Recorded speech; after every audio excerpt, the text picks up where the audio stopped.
Brain rot word 2024 में Oxford university का word of the year था।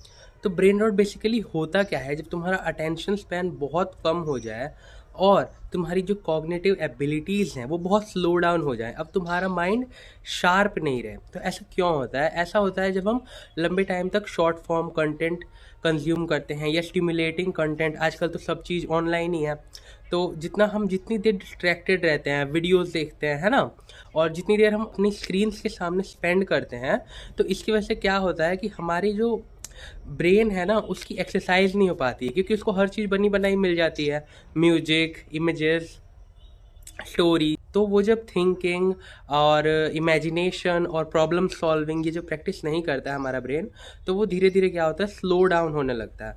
और जब वो स्लो डाउन होने लगता है तो उसी को ब्रेन रॉट बोला जाता है। अब देखो, ब्रेन रॉट रिवर्सिबल है, साइंटिस्ट ने कहा है इसको हम रिवर्स कर सकते हैं। और उसको रिवर्स करने के लिए जो कुछ रास्ते हैं वो हम इस वीडियो में डिस्कस करेंगे। तो सबसे जो पहली चीज़ है, अगर तुम्हें अपने ब्रेन रॉट को रिवर्स करना है, वो है बोर्डम। जितनी देर तुम बोर हो सकते हो ना, उतनी उतनी देर तुम्हारा ब्रेन जो है काम डाउन रहेगा, उसका ओवर स्टिमुलेशन कम होगा और धीरे धीरे जाके तुम्हारा मूड स्टेबल होने लगेगा।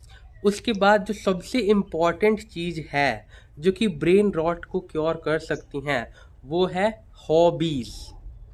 हॉबीज़, जी हाँ। तो देखो दोस्तों, जैसे हॉबी होती है ना, हमारे कुछ शौक होते हैं, जैसे आउटडोर गेम्स खेलना, इंडोर गेम्स खेलना, आर्ट, किसी का म्यूजिक, और किसी को डिफरेंट डिफरेंट चीज़ें पसंद होती हैं।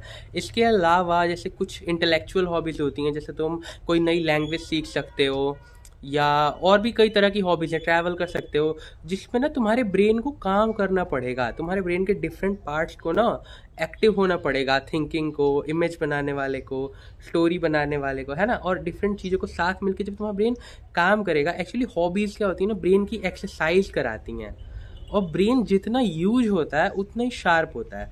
और जब हम ऑनलाइन कुछ चीज़ें, कोई डिजिटल कंटेंट कंज्यूम करते हैं, कोई शॉर्ट फॉर्म कंटेंट जैसे रील्स, शॉर्ट्स वगैरह कंज्यूम करते हैं, तो ये चीज़ हमारी यूज़ नहीं होती है। और जब ऐसे लंबे टाइम तक होता है, जिन लोगों के भाई दिन में 8-8 घंटे के स्क्रीन टाइम है, उन लोग को पता होगा, तो लंबे टाइम तक जब ऐसा होने लगता है तो तुम्हारा जो कॉग्निटिव एबिलिटीज़ हैं वो डिक्लाइन होने लगती हैं, मतलब तुम्हारा दिमाग स्लो होता चला जाता है।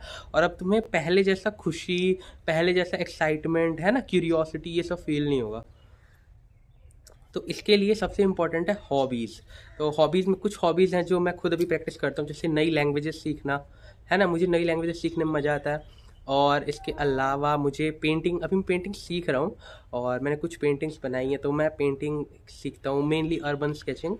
इसके अलावा मेरे पास म्यूजिकल इंस्ट्रूमेंट, एक म्यूजिकल इंस्ट्रूमेंट कोई सा भी सीख सकते हो।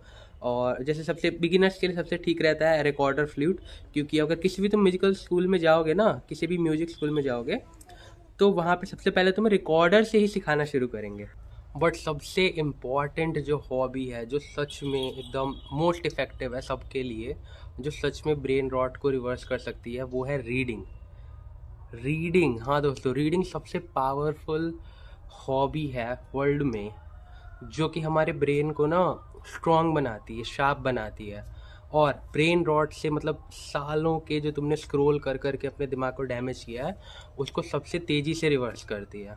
तो एक अच्छी नोवेल चुनो और उसको पढ़ना शुरू करो। डेली थोड़ा थोड़ा पढ़ो, धीरे धीरे। शुरू में तो 1-2 पेज ही पढ़ने में तुम्हें नींद आने लगेगी, पर धीरे धीरे जैसे पढ़ते जाओगे ना, वैसे करके तुम्हारी हैबिट बिल्ड हो जाएगी। जैसे स्क्रोलिंग की हैबिट बिल्ड हुई है, फ़ोन चलाने की हैबिट बिल्ड हुई है, वैसे ही रीडिंग की बिल्ड हो जाएगी।